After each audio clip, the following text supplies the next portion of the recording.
Thank you ቴዲ እናመሰግናለን። ኤኒዌይስ ምንድነው አንድ ነገር ትናንትና የሰማነው ነገር አለ። ባይ ዘ ዌይ እኔ ድሮኑ እኛ ጋር ሲመጣ ወደ አማራ ክልል ውስጥ ሲመጣ ነው ምጠላው እንጂ ድሮኑ ጠላቴ ላይ ሌላው ጠላቴ ላይ መጥቶ ሲመጣ ደስተኛ ነው። ትናንትና አርሚ 13 የሚባል ከአርሚ 7 የአገር ጥይትና ተተኳሽና መሳሪያዎች ይዞ ወደ ትግራይ ክልል ውስጥ ሊገባ ሲል የተመታው እንግዲህ ብዙ ሰራዊት ነው የረገፈው። ግማሾቹ መቀሌ፣ ግማሾቹ ሌሎች ሆስፒታል ውስጥ ገብተዋል ብለዋል። እኔ ያንን ባይዘው በደንብ አድርጌ ነው ደግፍ ቢካዝ ይሄ ቡድን ቢመጣ ኖሮ የማህበረሰባችን ስፔሻሊ ወልቃይት ያለውን አማራ ሊጨፈጭፍ ነበር የነበረው። ትናንትና ያ ቡድን በመመታቱ አይ ቲንክ ማጆሪቲው አማራ ደስተኛ ነው። ይሄንን አንደርስታንድ መደረግ አለ።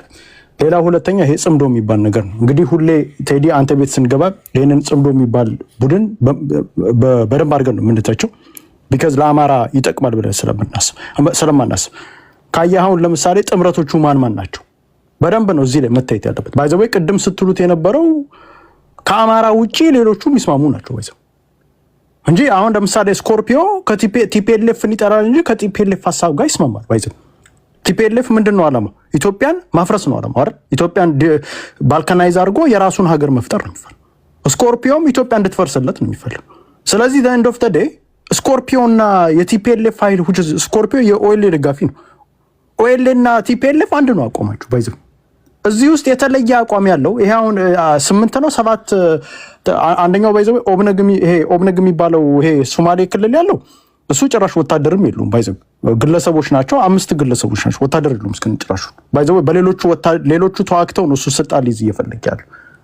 ለምሳሌ ቲፒኤልኤፍ የአገው ምናምን ታጣቂ አሁን የሚገርም ነገር ዋግምራ ዞን ላይ 2 ወረዳ ተቆጣጥሮ ቁጭ ብሏል።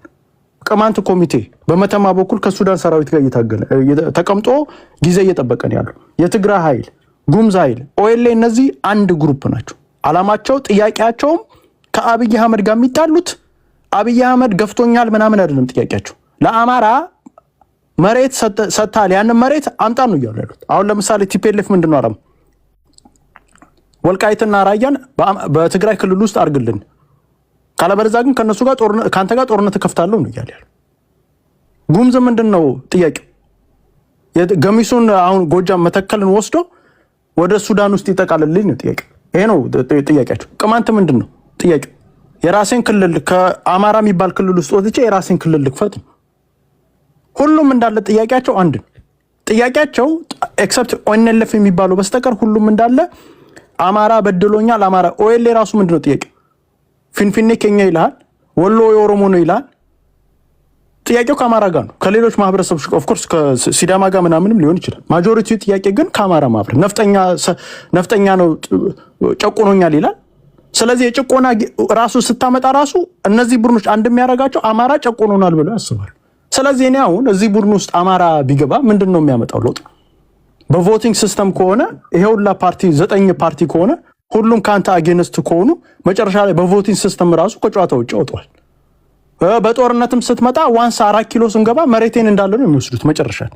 እውነት እናውራ ከተባለ አሁን ያለው አፋብን የሚባለው ባይ ዘ ዌይ ፋኖ የሚለውን እናውጣው ቢካዝ ብዙ አይነት ፋኖ ስላለ አሁን የአፋብን ውስጥ ያለው ፋኖ ታጣቂ ነው። የአፋብን ታጣቂ ነው እንጂ ፋኖ የሚል ስም ሌጋሊ ሆኖ መሰጠት የለበትም ብዬ አስባለሁ።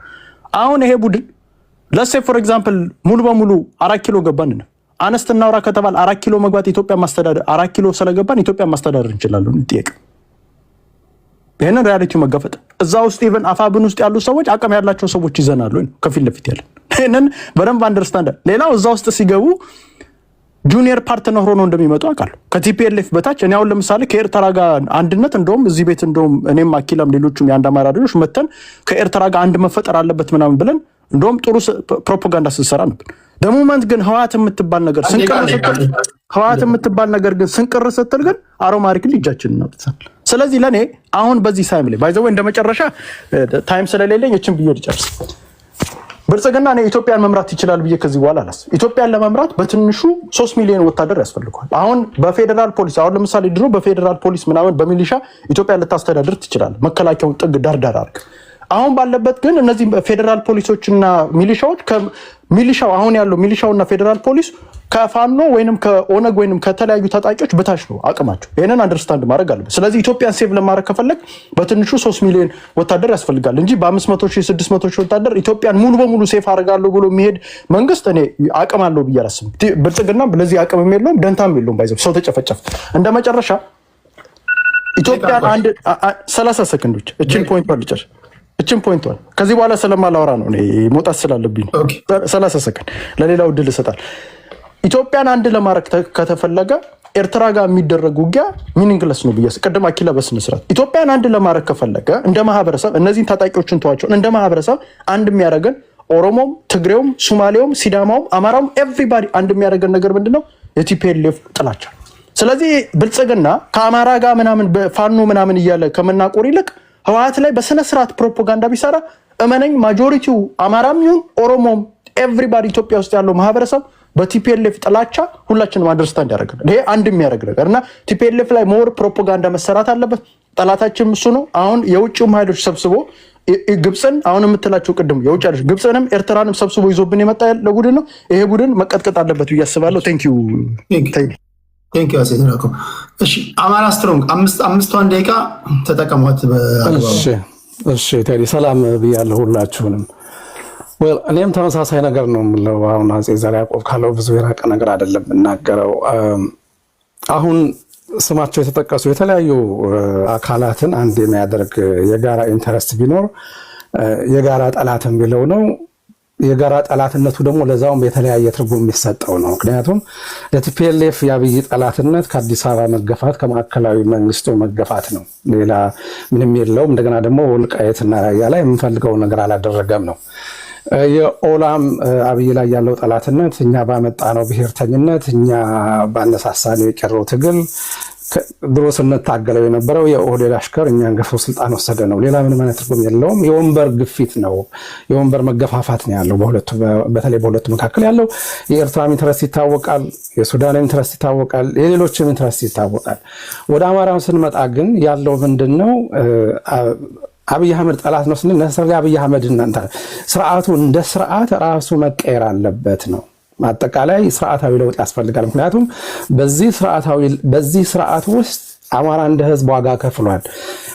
የተለያየ ፕራይም ሚኒስተር ተቀምጦም ዋጋ የሚከፍል የነበረው ግን ስቲል አንድ ህዝብ ነው የነበረው።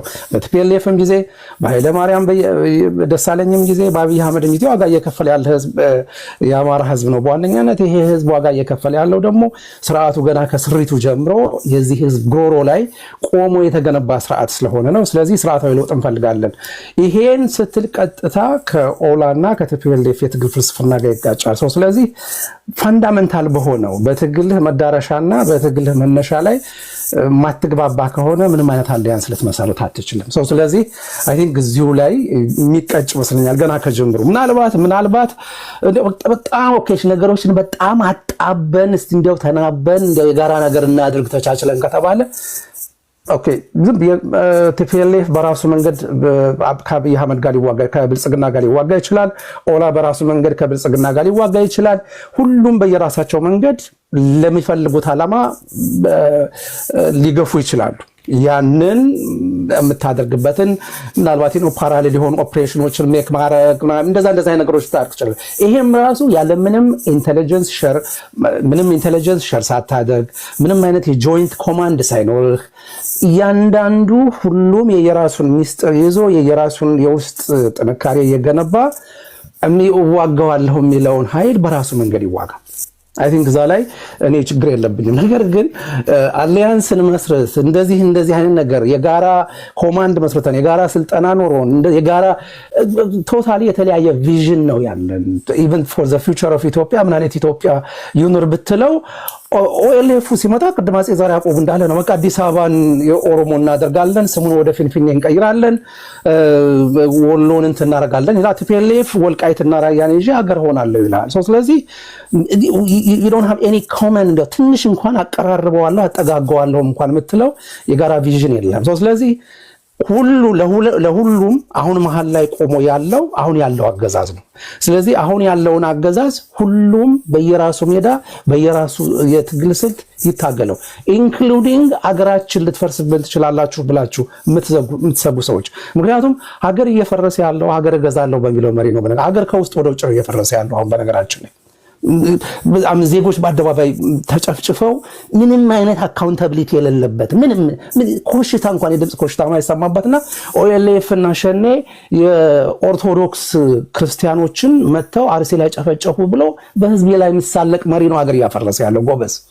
ይሄንን ቁጭ ብሎ መታገል ጽምዶ መጣልህ ምናምን እያለ ሲያስፈራራህ አገሩን ግን ከውስጡ የናደውና የቦረቦረው የህዝብ ላይ የመከራ ክምር እየተከመረ ያለው ከውስጥ ያለው መንግስት ነው። ስለዚህ በዛ ውስጥ ያለው ህዝብ ደግሞ በራሱ መንገድ ለሀገር ይጠቅማል በሚለው መታገል በጣም በጣም ያስፈልጋል። ከዛ ውጭ ግን ይሄ ምንድነው?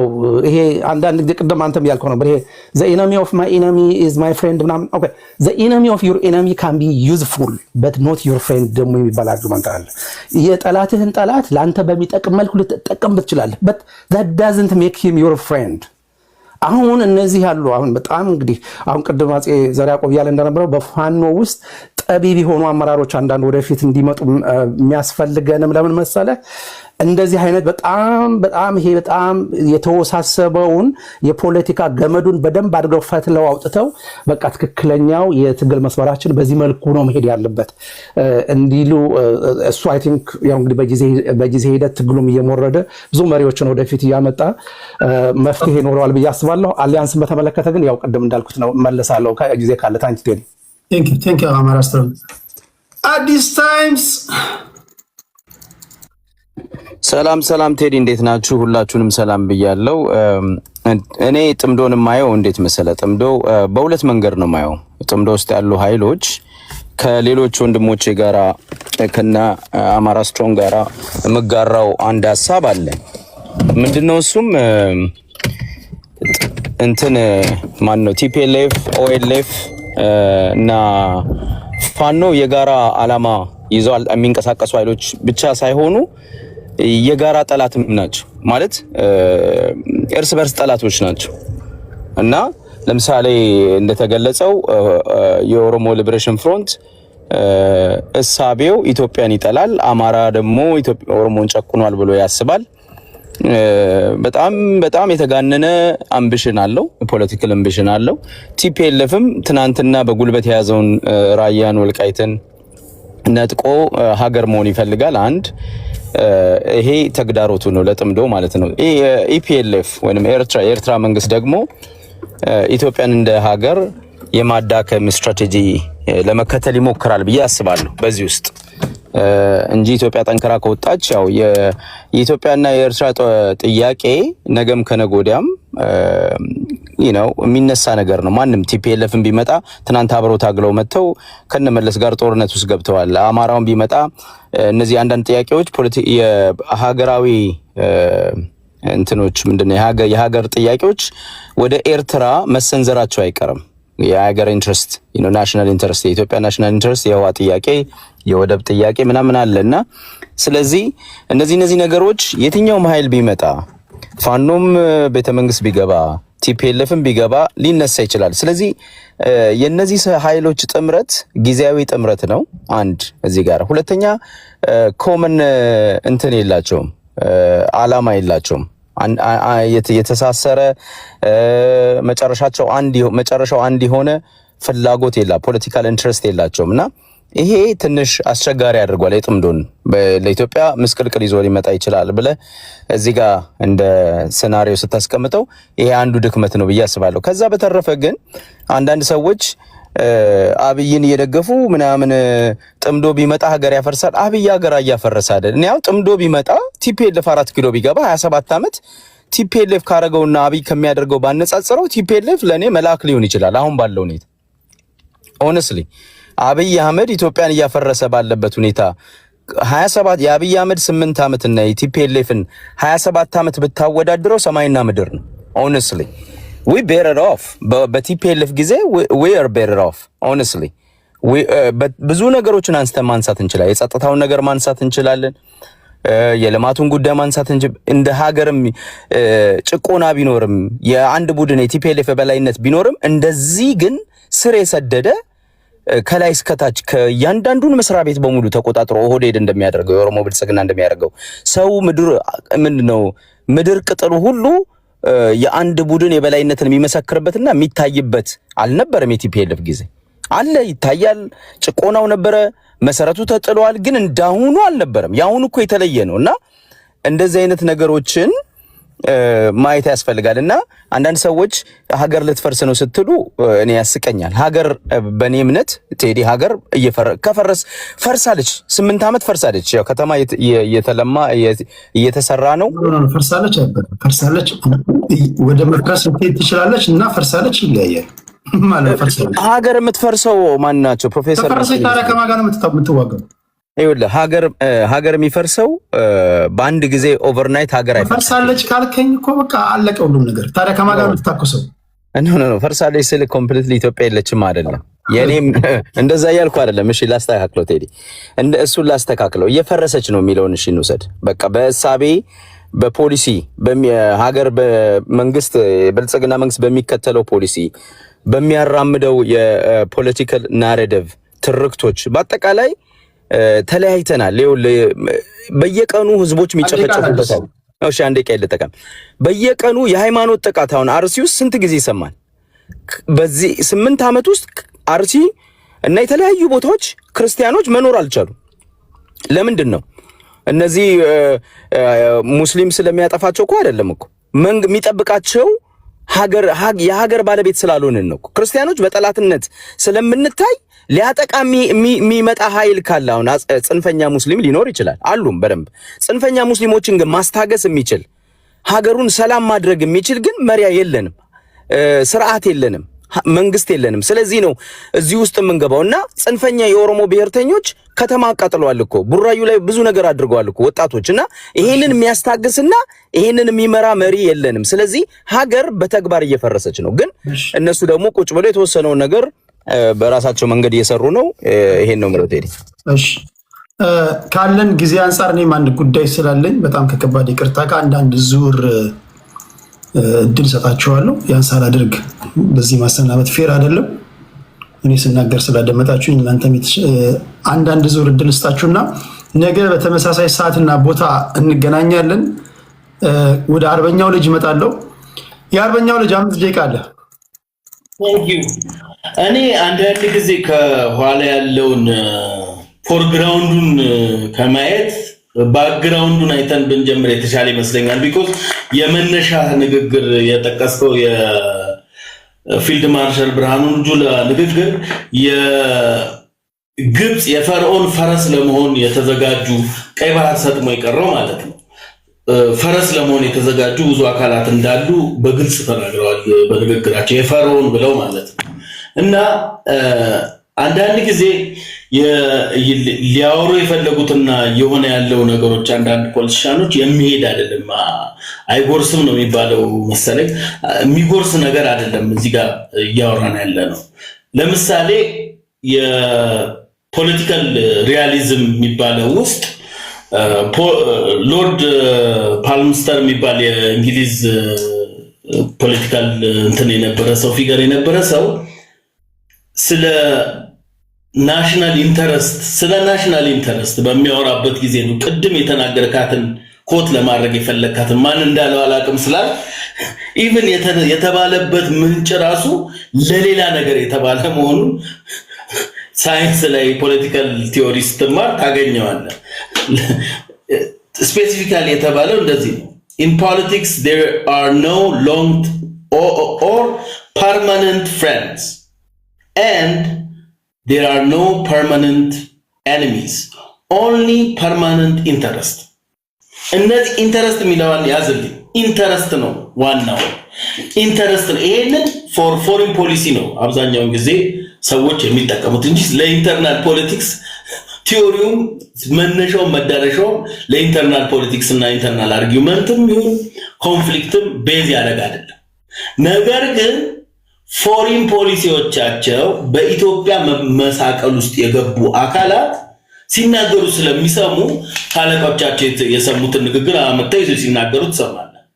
ቢኮዝ አሁን ለምሳሌ አሁን ፋፋብን ምናምን ሲለኝ የነበረው ወንድማችን ያ አካል ይመራዋል ተብሎ የተቀመጠው ሰውዬ በኤርትራ ውስጥ ከብት ሲጠብቅ የነበረ ዘመነ ካሴ ነው። ኦነግ ሸኔን እየመራ ያለው ሚሊዮን ነው ማን ነው የሚባለው ሰውዬ እሱም ራሱ ኤርትራ ውስጥ እንዲሁ ኤርትራ ውስጥ ቁጭ ብሎ የነበረ ከብት ሲጠብቅ ምናምን የነበረ ሰው ነው። ሁለቱም ኤርትራ ውስጥ አልተጋጩም። ሁለቱም በኤርትራ ምድር ውስጥ አንድ ቀን ተጋይተው አንዱ አንዱን ለማጥፋት ሲንቀሳቀሱ አይታጣቅም። ለምን? ካምፓቸው አንድ ነው። አብረው ነው የሚኖሩት። በዚህ ቲዮሪ ላይ ተነጋግረው የማያውቁ ሊጋጩ የሚችሉበት ነገር የለም። ልክ ኢትዮጵያ ሲገቡ ወደ ሚሽን እና ወደ አክሽን ሲገቡ ከላኪያቸው የተሰጣቸው ከካምፕ ከተቀመጡበት ካምፕ በሰላማዊ መንገድ እንግዲህ ኢትዮጵያውያን ከሆናችሁ እንወያይ ተብለው ሲገቡ እነዚህ ሰዎች አክቲቬትድ ሆኑ። አክቲቬትድ የሆኑት ወደ ምንድን ነው?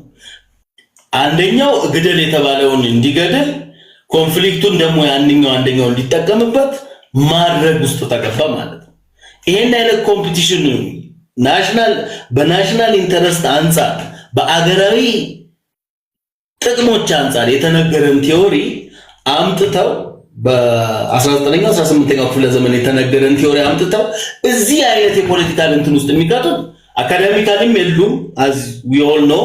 ከሱ ግን በበለጠው ጉዳይ ላይ ስናየው እነዚህ ሰዎች ማስጠበቅ የሚፈልጉት ግብጽን ብትለው ይሄ ፋፋ ብን የተባለው የእንትን ህወሓትን ብትለው በመጀመሪያ ደረጃ ሊያስጠብቅ የሚፈልገው የግብጽን ኢንተረስት የግብጽን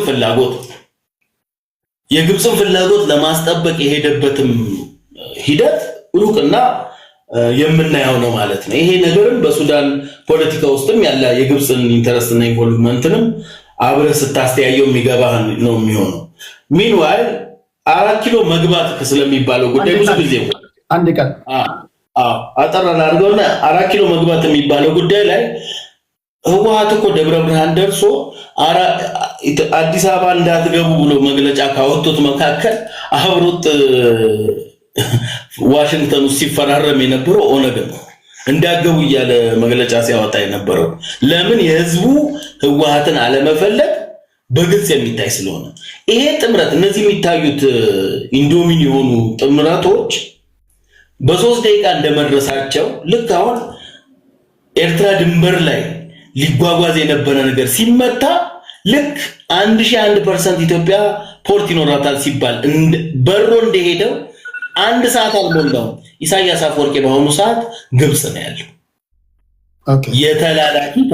የተላላኪ መሆን ይሄ በጣም ከባድና ኢንተረስት ብለው የሚያስጠብቁት ፐርማነንት ኢንተረስት ነው ያለን ብለው የሚጠብቁት የግብጽን ኢንተረስት ነው። እሱም ደግሞ በመሪዎች ነው ማለት ነው። እሺ ቴዲ ኤርትራውያንን ለምን አታስገባም? አይላቭ ኤርትራውያኖች በጣም ነው የምወዳቸው፣ ግን ይሄ የጎረቤት ሀገር ሚዲያ ነው። የጎረቤት ሀገር ሚዲያ ላይ ደግሞ መግባት ከፈለጋችሁ ከፍላችሁ ነው መግባት ያለባችሁ። ልክ ነኝ? የጎረቤት ሀገር ሚዲያ ነው። ስለዚህ ሀሳባቸው በነገራችን ላይ በጣም ብዙ እድል ሰጣቸው ነበር እንዲገቡ። አብዛኞቹ አመስጋኝ አይደሉም። ብዙዎቹ ቴንክ ዩ ይላሉ። ቴንክ ዩ ቴዲ እድል ስለሰጠን ይላሉ ብዙዎቹ። ማይክ በጣም የሚገርም ልጅ ነው። ቴንክ ዩ ማይካችን። ብዙዎቹ ግን ከኢትዮጵያ ጋር እንዲከራከሩ ምናምን መድረክ ሰጥቻቸው ከወረዱ በኋላ ይሰድቡኛል። ኦኬ ብዬ የተቀየርኩት ለዛ ነው።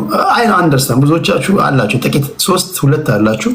በጣም ነው የምወዳችሁ፣ ግን አብዛኞቻችሁ መክፈል አለባችሁ ከክብር ጋር። እሺ ቴንክ ዩ ለማለት ያህል ነው። ከአርበኛው ቀጥሎ የደወለው ልጅ ተቋረጠ። ወደ አማራ ኪላ እንሄዳለን። አማራ ኪላ 5 ደቂቃ።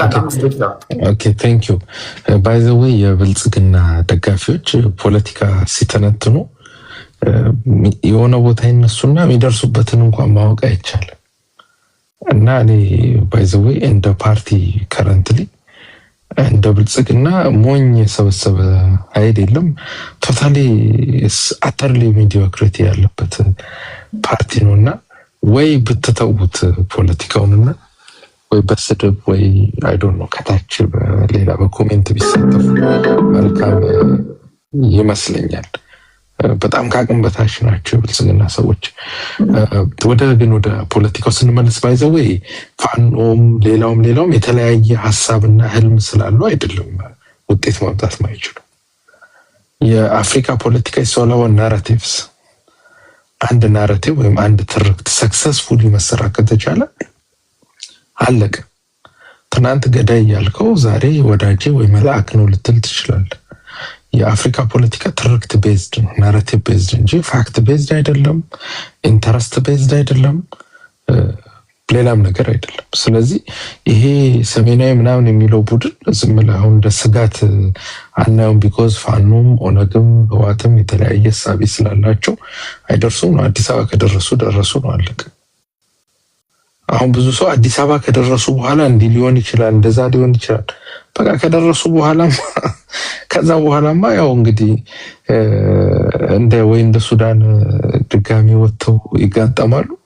ካልሆነም ተቻችለው ሊኖሩ ይችላሉ። አፍተሩ ምንም እኮ ብልጽግናም እኮ ኢህአዴግ የነበረ ኃይል ነው አይደል? አዲስ ኃይል ኢትዮጵያ ውስጥ እኮ የለም።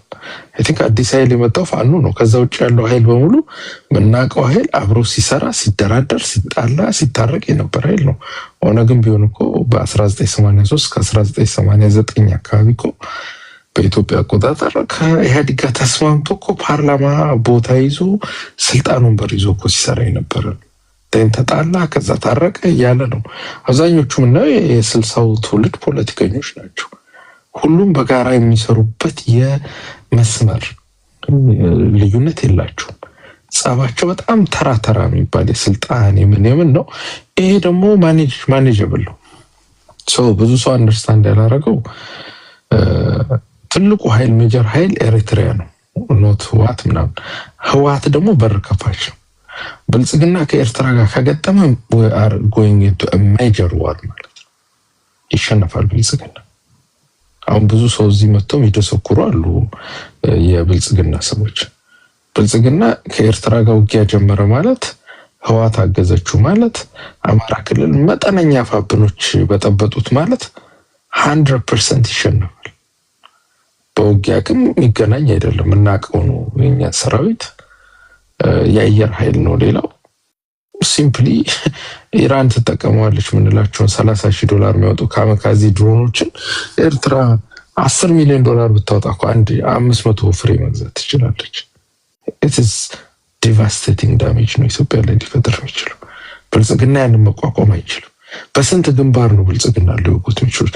the only ብልጽግና ያለው በር የሚኖረው RSF የሚባለው ኃይል ከዚህ ከቤንሻንጉል ተነስቶ እስከ ሰሜናዊ ሱዳን ድረስ የሚዘልቀው የአርኤስኤፍ ኃይል ነው። እሱን ሰብሮ ማለፍ ከተቻለ ዳስት ዌስተርን ኢትዮጵያ ይዝዳን በዛ በኩል ፕሮቴክት ማድረግ አይችልም።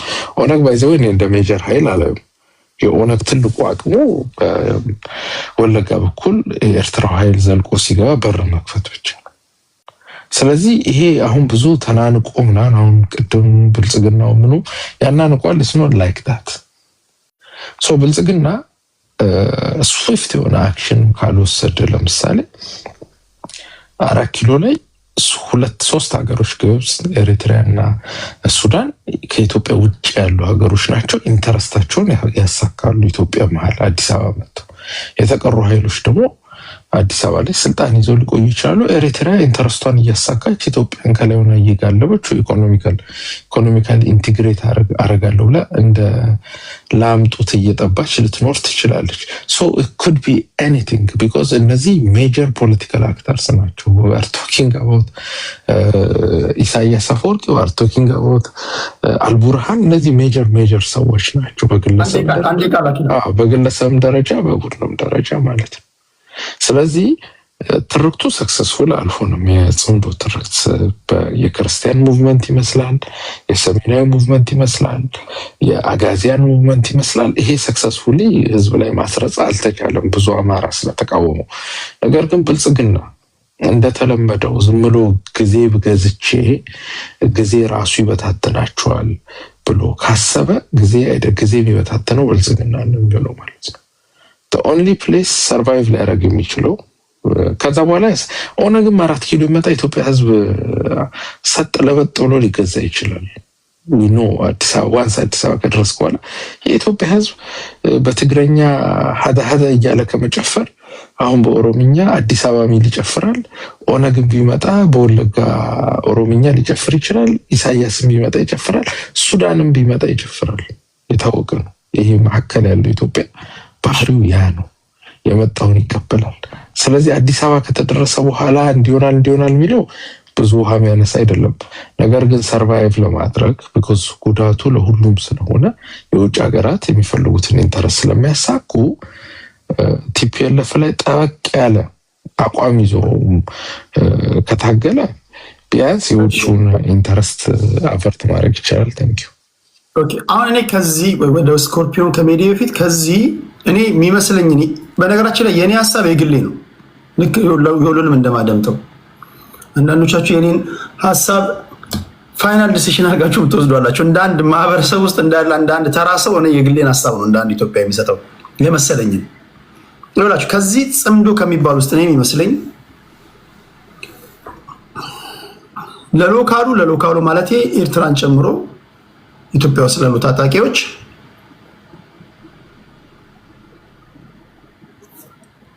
ቦሱ ኢሳያስ አፈወርቂ ነው። አሁን የፋኖችም የቲፒኤልኤፎችም ኢቭን የሱዳን አርሚ ፎርስ ራሱ የአልቡርሃን አጣማሪው ዋናው ማስተሩ ኢሳያስ አፈወርቂ ነው። አሁን እናንተ የኢሳያስ አፈወርቂ ተጣማሪዎቹ ማለት ነው። የኢሳያስ አፈወርቂ አለቃችሁ ኢሳያስ አፈወርቂ ነው። ኢሳያስ አፈወርቂ ደግሞ አሁን ከመጣመራችሁ በፊት መጠየቅ ያለባችሁ ነገር አለ። አሁን ብዙዎቻቸው ድንገት በድብድብ መሃል መንጋጋውን ተመቶ ሰማይ ምድሩ እንደዞረበት ተደባዳቢ የምትሆኑት ግራ ይገባችኋል። አንዳንዴ ወድቃችሁ ተንጋላችሁ የምትገኙት ግራ ቀኙ ሳታማትሩ ስለምትገቡ ነው። ለመሆኑ ኢሳያስና አብይ ያጣላቸው ምንድን ነው? ከመግባት በፊት ማይ ፍሬንድ ይሄን ማወቅ አለብን። መጀመሪያ ፍቅር በፍቅር ነበሩ ካልከኝ፣ አሁን ፍቅር በፍቅር አይደሉም ካልከኝ ምንድን ያጣላቸው? ዝም ብለህ ሶቶ አትገባም ፖለቲካ ውስጥ። መሀል ላይ ልትዋረድ ትችላለህ። ሜቢ ኢሳያስና አብይ ያጣላቸው ነገር ሊፈታ የሚችል ከሆነና ከተፈታ እኔ አፈርሰውን ትዋረዳለህ። ውርደት ቁርሱ ልትባል ትችላለህ ስምህ። ለዚህ ነው አድምተህ መሄድ ያለብህ ብለህ እንደ አንድ የሚዲያ ሰው እንደ አንድ ጋዜጠኛ መጠየቅ ለዛ ነው እንድታስረዳ ነው። ዝም ብለህ መርቅነህ ምናምን በልበለው ምናምን የምትለው ነገር አይደለም። ቀጥሎ ምን ሊሆን እንደሚችል አውቃለሁ። አሁን ለምሳሌ ጽምዶ ፈረሰ ሲባል መጀመሪያም ተቃውመናል ምናምን ትላለህ። ተገልብጠህ ደግሞ እኛ ሀገር መለያ ለመቀየሩ ይዘን ፍራክሽን ኦፍ ሰከንድስ ነው። አይናችንን በጨው አጠብን እኛ። የኛ ሀገር ፖለቲከኛ እኮ ጠዋት የተናገርነውን ከሰዓት ለመቀየር እኮ ስንገለበጥ ፍሬቻ እናሳይም፣ ስንጠማዘዝ ጉደኞች ነን። ፖይንቱ ምንድን ነው? ምንድነው ኢሳያስ አፈወርቂና አብይ ያጣላቸው?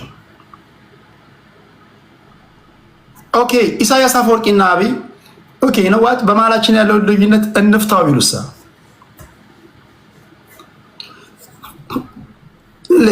አብይ ይደውላል ኢሳያስ ጋር አይሱ ሰላም ነው ወይ እንዴት ነው ሁሉ አማን ነው ምናምን ብሎ በትግረኛ ያወራሉ። ባለፈው እኮ ከቲፒኤልኤፍ ጋር እኮ ስንጣላ እኮ በጣም እኮ ነው የጠቀምከን እኮ። ያው ታውቃለህ ዓለም አቀፉ ማህበረሰብ እኮ ሁለታችንም ላይ ትኩረት እንዳያደርግ የፕሪቶሪያን ስምምነት መፈራረም ስለነበረብኝ ነው እኮ። ስፈራረምም ደግሞ እኮ አንተን እኮ አበንደን አላረኩም ብትራ ያላረኩም እኮ እይታቸውን ላንሳ ብዬ ነው። እሱ አድነኸኛል እኮ። ዋናዎቹ ቲፒኤልኤፎች ናቸው። የኔም ያንተም ዋናው ጠላቶቻችን እነዚህ ናቸው። እና የፕሪቶሪያን ስምምነት ጀስት አንተም ላይ ማዕቀብ እንዳይጣል በማሰብ ነው እኮ። አብይ በሻሻ ይወለድ እንጂ አብይ ፋራ ነው ብላችሁ ካሰባችሁ እኔ አፈርሰው። አብይ ፋራ አይደለም። በድፍረት ስናገር አምሶ የኔ ትንታኔ ነው።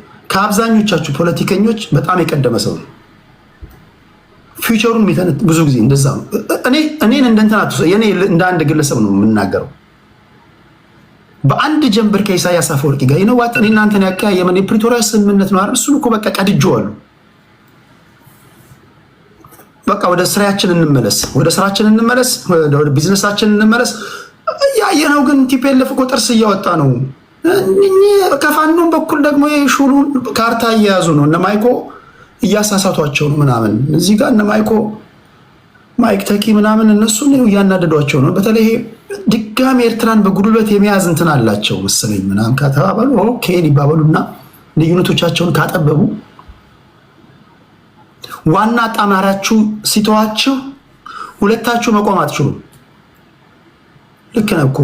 ምክንያቱም ኢሳያስ አፈወርቂ እንዴት ያለ መታተኛ ሰው ነው ብሎታል።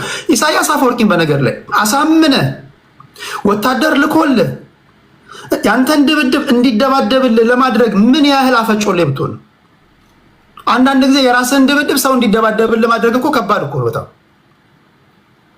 አሁን እናንተ በትችሉ ብልጥ ብትሆኑ እኮ እናንተን ድብድብ እኮ ሌላው እንዲደባደብላችሁ ማድረግ ነበረባችሁ። በመላሳችሁና ጤፍ የምትቆሉ ብትሆኑ። በፖለቲካ የኛ ሀገር ፖለቲካ አንፕሪዲክተብል ነው። ኢሳያስና ወይም እንደ ሀገር ወሰዱና ኤርትራና ኢትዮጵያ ችግሮቻቸውን ከፈቱ ኢሳያስ አፈወርቂ እንደከዚህ ቀደሙ አዲስ አበባ አስመራ፣ አብይ አዲስ አበባ አስመራ፣ ቁርሳቸውን አስመራ፣ ምሳቸውን አዲስ አበባ ምናምን ካደረጉ ሁለታችሁ ልትቆሙ ትችላላችሁ ወይ? ቢኮዝ ኢሳያስና አብይ ወይም ደግሞ ብልጽግናና የሻዕቢያ መንግስት ያጣላቸው የፕሪቶሪያው ስምምነት እኛን ብትሬ ያደረገ ነው። እኛን አግልሎናል። ቲፒኤልኤፎችን ሳንጨርስ እነሱ ለአንድና ለመጨረሻ ጊዜ ሳናጠፋ እንዴት ትፈራረማለህ የሚል ነው አይደል? ሁላችሁም እንደምታውቁት። እንደዛ ከሆነ አሁን እዚህ ጥምዶ ውስጥ የገባችሁ ደግሞ ቅድም ሌሎቹም ሲናገሩ እንደሰማችሁት ፋውንዳሜንታል የሆነ የፕሪንሲፕል መጣረስ አለ እናንተ ጋር። የአማራ ፋኖች አማራ ገዢ መደብ ጨቁኖናል ተብሎ ከነዋለልኝ ጀምሮ የተሰራበት ትርክት ይዛል። ብዙ ጊዜ ስለነዋለልኝ ስናወራ አማራ ገዢ መደብ ሁሉም የምታያቸውን ዛሬ ጣመርላቸዋለሁ የምትላቸው እኮ ፓርቲውን ራሱ የመሰረቱት እኮ አንተን ጠላት አድርገው ነው። እንዴት አድርጌ ማውራው? አማራ ገዢ መደብ በሚል ፍሬም ነው የተደራጁ ፓርቲዎች ናቸው። ገብቷቸዋል። ለመደራጀታቸው ፓርቲ ለመሆናቸው አንተ ነህ እኮ ምክንያቱ። ቢኮዝ በጃንሆይ ጊዜ ዋለልኝ መኮንን ቃስ ዩኒቨርሲቲ ያነበበውን የተማሪዎች ዌልካም ሴሪሞኒ ላይ ከዛ ይጀምራል አይደል? አማራ ገዢ መደብ ሻዕቢያም ኦነግም ከዛ በኋላ ቲፒኤልኤፍም አማራ ገዢ መደብ ጨቁኖኛል ብሎ የተመሰረቱ ፓርቲዎች ናቸው። እኔ አፈርሰው በአንተ ምክንያት የተመሰረቱ ፓርቲዎች ጋር ቤቶች ብለህ ሰተት ብለህ ገብተህ እንዴት ነው ጥምረት የፈጠርከው?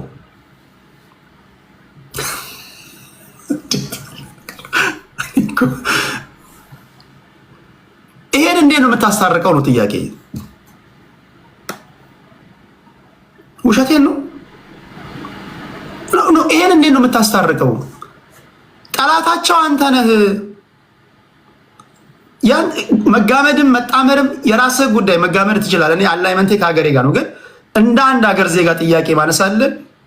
ቅድም እንዳልከው ነው በፖለቲካ ዘላቂ ወዳጅ እንጂ ዘላቂ ጠላት የለም። ስለዚህ ረስተነዋል። ከዚህ በኋላ የሐሰት ትርክት ተተርኮብናል አንልም፣ ጄኖሳይድ ተፈጽሞብናል አንልም ብለህ ራስን ችለህ ታወራለህ። ለህዝብ ውስጥ ትሸጣለህ። ይሄን ሐሳብ ይገዛሃል ወይ? ከህዝቡ ጥያቄ እንሳባል።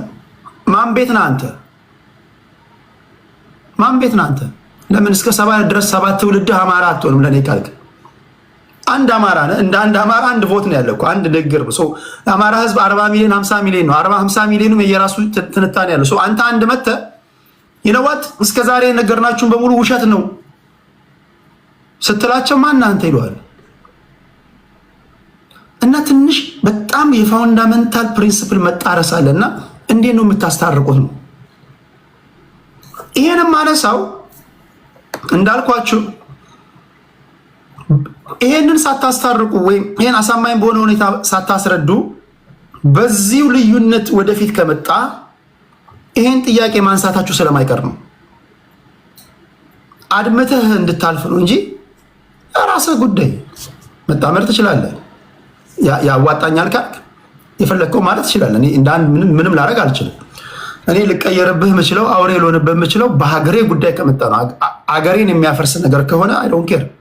በተረፈ ግን የምትታገሉት ብልጽግናን ከቤተ መንግስት አሽቀንጥረህ ለመጣል ነው።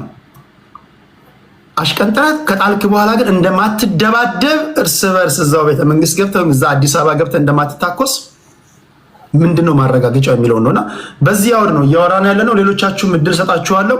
ያላወሩ ስኮርፒዮ፣ አማራ ስትሮንግ እና አዲስ ታይምስ ናቸው። ወደ እነሱ እመጣለሁ። 5 ደቂቃ አላችሁ። ስኮርፒዮ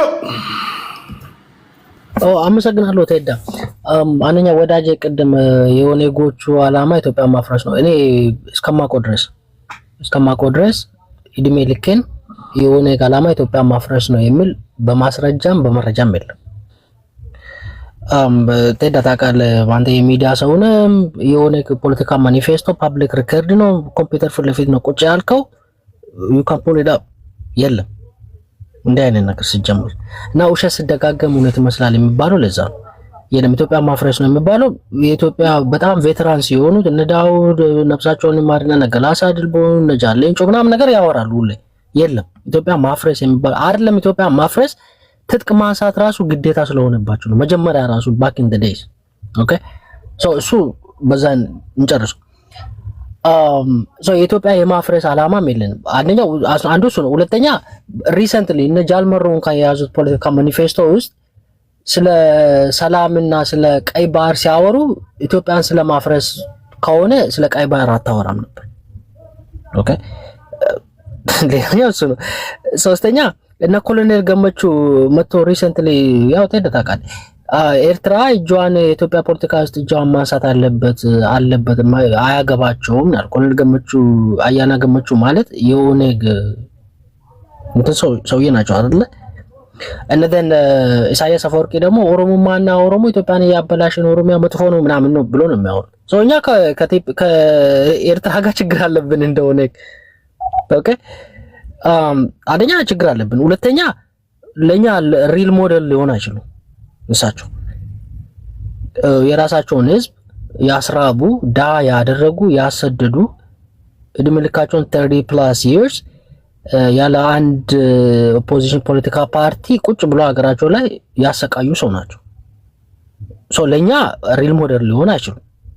አንሰማቸው። እኔ 30+ ነኝ፣ አርሊ 30 ውስጥ ነኝ። እኔ ሀገሬ belongs to me። ኦኬ አንዱ እሱ ነው። ኢሳያስ አፈወርቂ መጥቶ እኔን አይነዳኝም። it's not going to happen። ሌላኛው ነገር ስለ እንዴት ነው እነዚህ ሰዎች እኔ ሌላኛው የመጨረሻው እኔ ከጎረቤት ጋር ችግር የለብኝም። እንዲህ አይነት ፖለቲካም አላካሂድም፣ ኦኔግም አያካሂድም። የለም በፖለቲካ ማኒፌስቶም ይዘን አናቅም፣ አናራምድም። ሲጀምር ከአማራ ጋር ጸብ የለንም፣ ከተጋሩ ጋር ጸብ የለንም፣ ከጎረቤቶቻችን ጋር ከማንም ጋር። እኛ የምንፈልገው እኩልነት፣ የተጨቆኑ ህዝቦች መብታቸው እንዲከበርላቸው፣ የዲሞክራቲክ መብታቸው፣ የሁማን ራይትስ፣ የዲሞክራቲክ ራይት ሁሉም እንትን እንደሆናቸውና ሌላኛው እኛ የምናነሳው ጥያቄ ምንድነው የኢኮኖሚ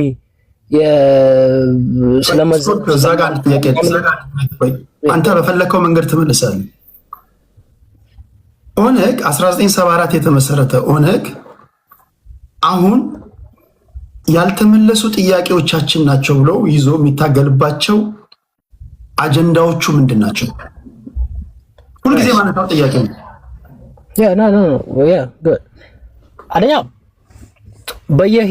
በሂደቱ ከ1974 ጀምሮ እስከዛሬ ያሉ ጥያቄዎች ማአት ጥያቄዎች ተመልሷል። እሱን አልዋሽም። ማአት ጥያቄዎች አሁን የቀሩት ምን መሰለህ? አንደኛ ኦሮሞ የሚያነሳው አንደኛ ስለ ሪሶርስ ነው። ኦኬ ስለ ሪሶርስ ስናነሳ ከኦሮሞ ጥያቄዎች አንዱ እኩልነት፣ ዲሞክራሲ ምናምን ማንም ያነሳል። ስለ ገቨርናንስ ጉድ ገቨርናንስ፣ ባድ ገቨርናንስ የምንለው ነገር አለ። ተሄዳ አማራ የሚያነሳ፣ ተጋሩ የሚያነሳ፣ ደቡቡም ሶማሌው ምናምን ነገር እሱን እንቶ ወደ ኢኮኖሚ ስንመጣ ግን ዊ ፊል ላይክ ፌደራል መንግስቱ የማይገባውን ስልጣን አኩሙሌት አድርጓል ብለን ነው የምናስብ። የማይገባውን ከአቅም በላይ ገብቷል። የኔ ሪሶርስ እኔ መጠቀም ነበረብኝ፣ ግን እኔ መጠቀም አልችልም። ምን ያዘ? ለምሳሌ የሚነራልሶቹን ወደ ሚነራልስ እንሂድ። ወርቁን፣ ዳይመንዱ ምኑን ፌዴራል ነው ኮንትሮል የሚያደርገው። ፔትሮሉ ፐብሊክ ሪሶርስ ነው። እነዚህ የፐብሊክ ሪሶርሶችን የፌዴራል መንግስት ነው። በቃ እኔ ከሱ ጋር ችግር አለብኝ። እንዳይቆጣጠር ነው የምትለው? ያ የኔ ነው። ታክስ ገብርበታለሁ፣ ግን የኔ ነው። ኦኬ ሪሶርስ ኤክስፕሎይቴሽን ስንለው ወይ ደግሞ እነዚህ ሪሶርስ ምክንያቱም ከፍተኛ ካፒታል የሚጠይቁ ሪሶርሶች ለምሳሌ ጎልድ ማይኒንግ ላይ ሊሆን ይችላል። በጣም ሂውጅ አማውንት ኦፍ ካፒታል የሚጠይቅ ነገር ነው። እንደ አንድ ክልል ፕሮቪንስ ያንን ኮንትሮል ለማድረግ እና ያንን ለማውጣት ነዳጅም ሊሆን ይችላል። የፌዴራል መንግስት በህገ መንግስቱ ተቆጥሮ የተሰጡት፣ በነገራችን ላይ የፌዴራል መንግስትም የክልል መንግስታትም ተቆጥሮ የሰጣቸው የስራ ድርሻዎች አሉ። ለምሳሌ እነዚህ አገር አቋራጭ መንገዶችን የሚሰራው የፌዴራል መንግስት ነው። ሬልዌይ የሚገነባው የፌዴራል መንግስት ነው። ቴሌኮሙኒኬሽን የሚቆጣጠረው የፌዴራል መንግስት ነው። ናቹራል ሪሶርሶችን የሚቆጣጠረው የትም ኢትዮጵያ ክልል ውስጥ ያለ ናቹራል ሪሶርሶችን ትላልቅ ካፒታል እነዚህ ሜጋ ፕሮጀክቶች ስለሆኑ በክልል አቅም አንዳንዶቹ ፕሮጀክቶች የክልሉን ጠቅላላ ዓመታዊ በጀትም ላይ በቃው ይችላል እና እኛ እንቆጣጠር ስትል በምን በጀት ነው የምታንቀሳቀሰው? ሁለተኛ መሬትና መሬት የኢትዮጵያ ህዝቦች ብሔር ብሔረሰቦች የጋራ ሀብት ነው እንዳለን አንተ እንደ አንድ ኢትዮጵያዊ ትግራይ ክልል ያለው ወርቅ ያንተ ነው። ትክክለኛ ነገር ቢኖር ስኮርፒዮ ትግራይ ክልል ሄደ ቢዝነስ አሪፍ ከተባለ ሄደ እዛ ጋር ወይም ደግሞ ከዛ በሚገኝ ትርፍ ሁሉም ኢትዮጵያዊ እኩል ተጠቃሚ ነው መሆን ያለበት። ኦሮሚያ ክልል ያለ እንትን ትግራይ ክልል ያለ ወገናችን መጥቶ ስራ ካለ መጠቀም ይችላል፣ ቢዝነስ ላይ መሰማራት ይችላል፣ ሀብት ካለው ኢንቨስት ማድረግ ይችላል። የፌዴራል መንግስት በሚያመቻችለት መንገድ ማለት ነው። ልክ እያንዳንዱ ፕሮቪንስ የራሱ ሬጉሌሽኖች አሉት፣ ያንን ከተከተለ ማለት ነው። ስለዚህ ያንን ኮንትሮል አድርገው ስትል በምን አቅም ነው የምታደርገው? ይኸውልህ ተዳለ ለዛ እኮ ነው ሰዎች አሁን ስለ ኢኮኖሚ ጥያቄ ወይ ኦሮሞ ህዝብ የኢኮኖሚ ጥያቄ ያለው ሲባል ሰዎች ለማስረዳት የሚቸገሩት እሱ ነው። አንደኛ የፌዴራል መንግስትን የሚሰሩት ክልል መንግስቶች ናቸው አይደለ? እንደዛ ነው ህገ መንግስቱ የሚለው እሱ ነው። የፌዴራል መንግስት ሲጀመር መቀመጫም የለውም። ተበድሮ በብድር ነው የሚቀመጠው ወይ ሬንት አድርጎ ነው እንጂ የለውም። ኦኬ የለውም። ኦሮሚያ የራሱ ነው፣ አማራ የራሱ ነው፣ ተጋሩ የራሱ ነው። የት ነው እሱ ያለው? የለውም መቀመጥ። እሱ ግን ያለው መሬት የማን ነው የሚለው? የክልሎች። ማን ነው የሚለው? እንደዛ ህገ መንግስቱ መሬት የክልሎች ነው ይላል። እና በክልሎች እስቲ የፌዴራል መንግስት መሬት የሆነ ቦታ ንገረኝ። የለም እኮ መሬት የክልሎች ነው የሚል ነገር ህገ መንግስቱ ላይ ካየ አሁን ነው እኔን አካውንት ለአንድ ሰው ሰጥቼ ይወጣሉ እና የፌዴራል መንግስት መሬት አለ የሚል ቦታ ካሳየኝ እንደውም ሁለተኛ እንዳታ መሬት ስኮርፒዮ መሬት የኢትዮጵያ ህዝቦች ወይ መሬት ህዝቦችና መሬት የህዝብና የመንግስት ነው የምለው። ኤግዛክት መሬት የኢትዮጵያ ህዝቦች ብሔር ብሔረሰቦች የጋራ ሀብት ነው ይላል። እና ፌዴራል መንግስት ከየት ነው የሚያመጣው ታዲያ? የፌዴራል መንግስት ነው ኮንትሮል የሚያስተዳድረው እኮ ጀስት ኮንትሮል ያደርጋል። ከየት መጥቶ ማለት ነው? የፌዴራል መንግስት እኮ የፌዴራል መንግስት ሲባል እኮ ህዝብ በተወካዮቹ አማካኝነት ያቋቋመው ወይም ደግሞ በአግሪመንት እኮ ያቋቋመው መንግስት እኮ ከኦሮሚያ የሚወጣ ከአማራም ከሁሉም የሚወጣ ማለት ነው። በየ5 ዓመቱ በሚደረግ ምርጫ ተስማምተናል። ኦኬ ስለዚህ ኮንትሮል ያደርጋል ማለት ነው። ይኸውልህ ኢትዮጵያ ውስጥ ሁሉም መሬት ተከፋፍሏል ለክልሎች። ኢትዮጵያ ውስጥ ባዶ መሬት ክልሎች እኮ ሲባል ለአስተዳደር እኮ ለአስተዳደር ምቹ እንዲሆን ነው እኮ እንጂ እኮ ኦሮሚያ፣ አማራ ምናምን ተብሎ በኢህአዴግ ጊዜ ለምሳሌ 9 ክልሎች 2 ከተማ መስተዳደሮች እኮ ሲዋቀር ፌዴራሊዝም ስለሆነ ለአስተዳደር ምቹ እንዲሆን ነው እንጂ እኮ ክልሎቹ መሬቱ የነሱ ነው ማለት እኮ አይደል? እንደዛ ከሆነ ማቀኝ ፌዴራል መንግስት የሚያስተዳድረውን ቦታ አንድ የኦሮሞ ወጣት ኦኬ ሰሜን ላይ ጦርነት ሲነሳ ባድመ ጦርነት ሲኖር ሄዶ ዘምቶ ደሙን ያፈሰሰው ባድመ የሱ ስለሆነ ነው አይደል? ነው ግዴታ ስላለበት እኮ መሬቱ የሱ ስለሆነ ነው። ግዴታ ስላለበት እንደዚህ ጋር ገባኝ። መሬት የተወረረ ብሎናል። ግዴታ አለበት። ኤግዛክትሊ ግዴታው ዳር ድንበራችን ሉዓላዊ መብታችን ተጣሰ ብሏል። እኔ ባላምንበትም ግዴታ አለብኝ የመሄድ። እሺ በቃ ኢዚ እኮ ታውቃለህ እኮ ኢዚ እኮ እኔ አሁን የትግራይ ድንበር ተወረረ ቢባል አይ ዶንት ኬር ሊሆን ይችላል። ግን የኢትዮጵያ ግዴታ አለብኝ። ግን ግዴታ አለብኝ። እሳቤው ምን መሰለህ ኖሽኑ ወይ ኮንሰፕቱ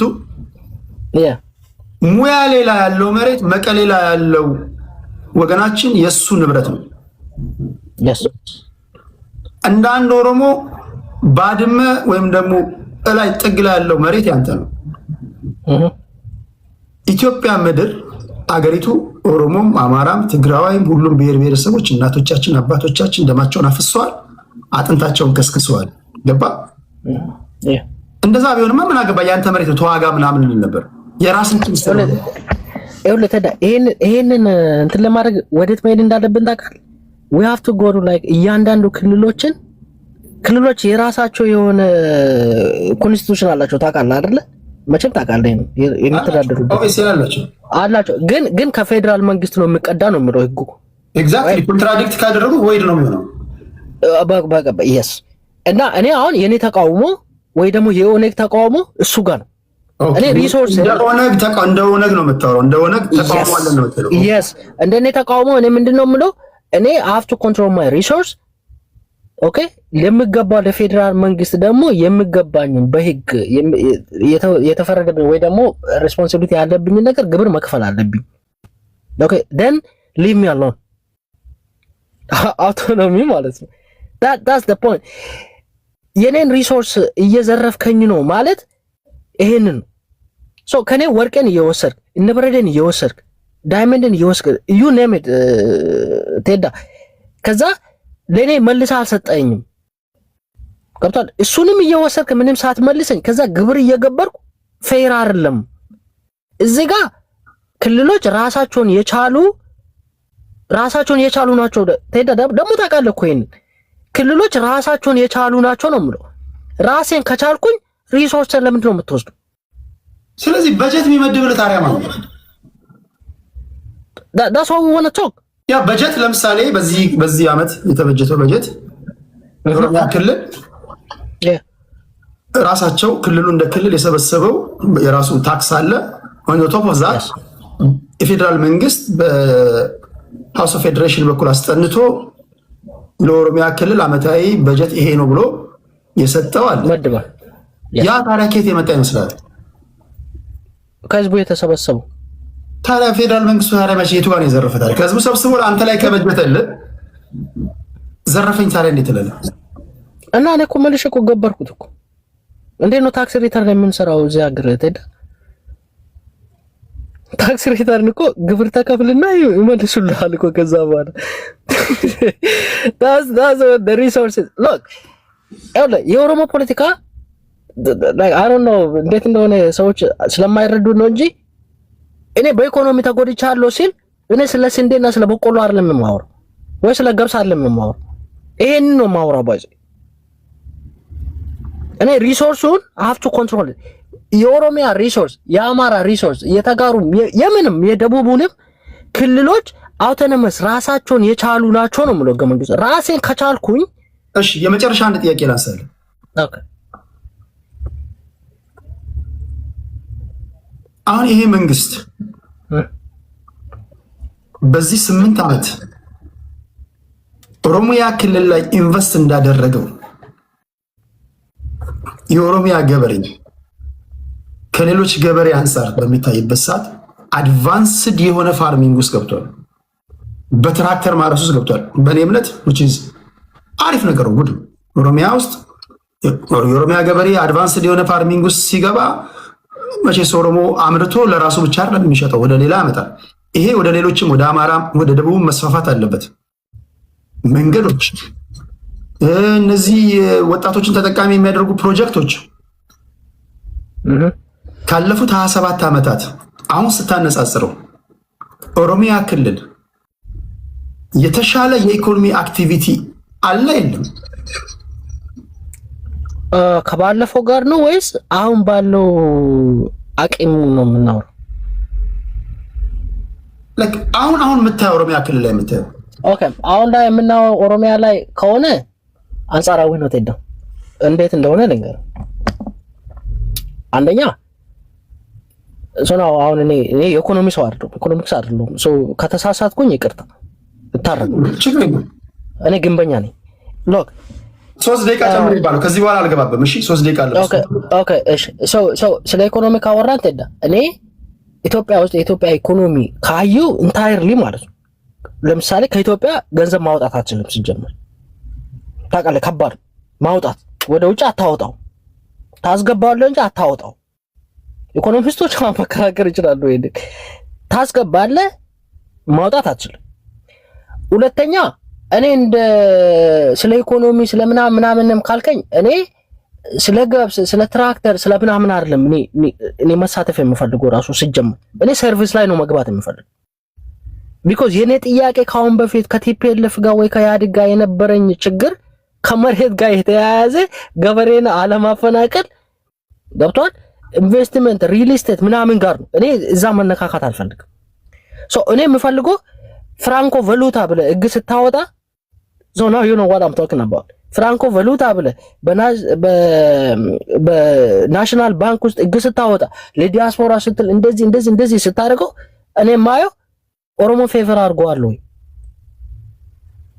ይሄ ነገር ነበረበት ወይ ካሁን በፊት ቡና ይሸጥ ነበር የነበረው ቡና መሬት የነበረው የተዘረፈው ሰውዬ ዛሬ ባዶ እጁን ያለው ነገር አሁን አንተ ፍራንኮ ቫሉታ ምናምን እያልከው ወያኔን ሸሽቶ እስካሁን የሱዳንና የኬንያ ስደተኛ ካምፕ ውስጥ የምተኛውን ኦሮሞ አይመለከተው እንትና አያረጋም እያንዳንዱ እናንተ የምታወጡ ቴክ ፌቨር አያረግም ብቻ ሳይሆን ፌቨር እንደ ኦሮሞ ፌቨር እንዳያረግም አይደለም ሲጀመር እንትኑ ራሱ ልክ አይደለም እኔ ማድረግ የምፈልገው ምንድነው እኔ የዶላርን ገንዘብ ወይ ቴዳ መጠቀም ያለብን ዶላር በፍራንኮ ቫሉታ ገንዘብ ሳታስገባ ዶላር ማውጣት አትችልም ሲባል ፌቨር ሲያደርግ ትራክተር እና ገብስ እድና ይራስ ምናምን ካልከኝ ነው እኔ እሱን አልፈልግም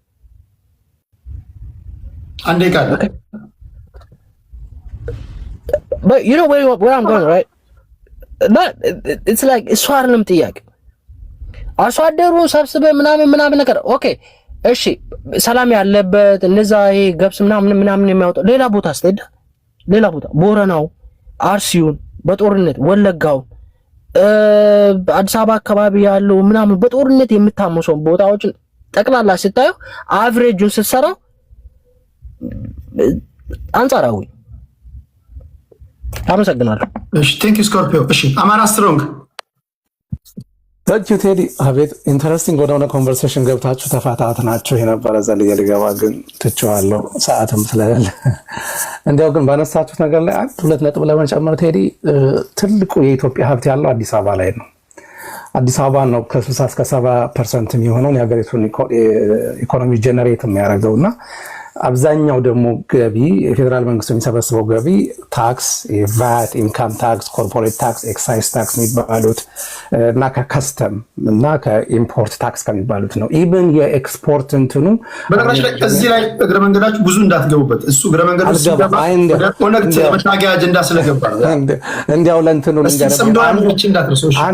አንዱም የመታገያ አጀንዳ ይሄ ነው ይሲ አገራችን ላይ ተመሳሳይ የሆነ ቪዥን እንዳይኖር አንዱ አዚፍ በተለየ መልኩ እየተበዘበዘና እየተጨቆነ ያለ እንዲመስለው ተደርጎ ይሰራል የእውነት ለመነገር ግን አሁን ለምሳሌ አሁን ወንድሜ ባለው ላይ እንኳን ተነስተ ብታዩ ኦሮሚያ አካባቢ ያለው ወርቅ በተወሰኑ ግለሰቦች ስር ነው አይደል በእነታከለ ኡማ የማዕድንና ኢነርጂ ሚኒስትር ባሉበት ጊዜ የተበዘበዘና ግለሰቦች ኪስ ውስጥ የሚገባ ነው ከዛ ተርፎ ሆስፒታል ሲሰራ ላየንም ዩኒቨርሲቲ ሲገነባ ላየንም ሰው የሚበሉትን ሰዎች በጋራ መታገል በጣም አስፈላጊ ነው ከዛ በተረፈ ግን ይሄ የሞይ ዘፈን ሁሉ ጊዜ አበባዬ ነው ዋላ እንደ መለስ ዜናዊ ፓርላማ ላይ ሲያስቀን የነበረ ጊዜና ሁሉ ጊዜ ይኸውልህ አንድ እንትን ሲነሳ ጥያቄ ሲነሳ የግብጽ ተላላኪዎች ናቸው የኤርትራ ተላላኪዎች ናቸው እንደዚህ የሚለው ነገር አይ ቲንክ አሁን በጣም ያረጀ እንትን ይመስለኛል ምክንያቱም ቢያንስ በቃ ከመለስ ዜናዊ ጊዜ ጀምሮ ፓርላማ ውስጥ ይሄን ነበር የሚለው አጽሙን አግኝተነዋል፣ ከኤርትራ እስከ ሶማሌ የተዘረጋ የውጭ እጅ ነው ምናምን። የኢትዮጵያ ህዝብ ይሄን መስማት ሰልችቶታል ብዬ አስባለሁ። አሁን ምንድነው የሚያስፈልገው መሰለህ? እውነቱን መጋፈጥ ነው የሚያስፈልገው። እውነቱን ስትጋፈጥ ደግሞ እውነቱን የምታገኘው ሀገራችን የበለጠ እየታመመችና እየተጎዳች ያለችው ከውስጥ እየመነጨ ባለ ህመም ነው። ከውስጥ እየመነጨ ባለው ህመም ስል ደግሞ ፓወሩን በያዙት ሰዎች እጅ ማለት ነው። አንዴ ኩማ ደመቅሳ የሚባሉ ሰው የኦህዴድ አባል የነበሩ ሰው የሆነ እና ሄደውን ፓርክ ምናምን ሲመርቁ የተናገሩት ነገር አለ። እንዴት እንደተናገሩት ራሱ ገርሞኛል። ምንድን ነው ያሉት?